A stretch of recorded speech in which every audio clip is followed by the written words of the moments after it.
in the muse, you said, I knew you couldn't do what I was doing because I was obsessed. I'm paraphrasing.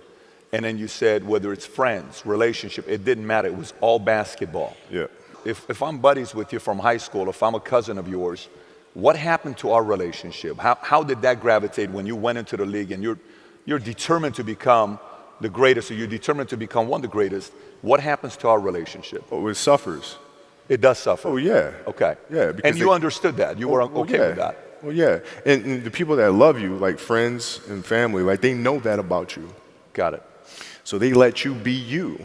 And when you reconvene, you pick back up where you left off. Mm-hmm. But make no mistake about it, everything in between is lost, right? So those long-term relationships, the commitment of time of, taking vacation. Like I see a lot of players take vacations with other players that are close friends. And they'll just take vacations just to take vacations, or just hang out just to hang out. Like I never did that. But it was a choice. Not though? Why didn't you do that? Well, because when I retire, I didn't want to have to say, I wish I would have done more. I don't want that. I don't want that.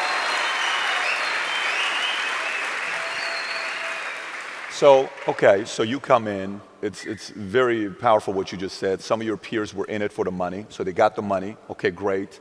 Buy a house for my mom, dad wanted that car, get this, get that, have fame, go to different cities, I'm partying, I'm doing all this other stuff. Who were some of the guys that you saw and you watched that weren't just driven by the money? Were there some names that you looked at and says, these three guys are as crazy as I am? At the time, I deal with what I've referred to as Goat Mountain. I went to Goat Mountain and I talked to Magic, Michael, Bird, Hakeem Olajuwon, Jerry West, Oscar Robinson, Bill Russell. So I would talk to them. What did you do? What were your experiences? Michael in particular, he's become my big brother. He's been my big brother since I first came in the league. And what was that process like? Right? So I went to them and started understanding the ins and outs of the game, and how they approach things and their level of detail and obsessiveness, and that's what I did. Why do you think, and first of all, let me ask how it felt, but I'm curious to know why you think as well. How did it feel knowing, like, from the moment you got into the league, the guy at the time is the greatest of all time, everybody wants to be like Mike, Gatorade, all this stuff. The level of respect he had for you when he spoke about you was different than everybody else. And you're an 18, 19-year-old kid at that time. Yeah. How did that feel when you heard how he spoke about you? It made me feel good, but like what I told him, I was like, you didn't say anything I didn't already know. So, so like, I tell you, like when I was in high school, and I used to work out with the 76ers, I used to ask him, what's it like to guard Mike? Mike?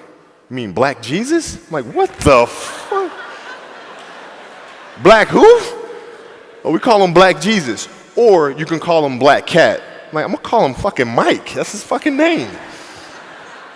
So the level of fear that he inspired in others was insane. Wow. And I would tell him, I said, when I face him, we're gonna go at it. He says, oh, you don't wanna do that. I'm like, what? Man, you don't know me, man. And so when we matched up, I think he understood that. And when I was 18, my first year, he got the best of me a bunch of times. I was right there the next play. You're not intimidating me, yeah. I'm not going anywhere. And I think he saw that level of respect, because I think he was the same way at 18 years old.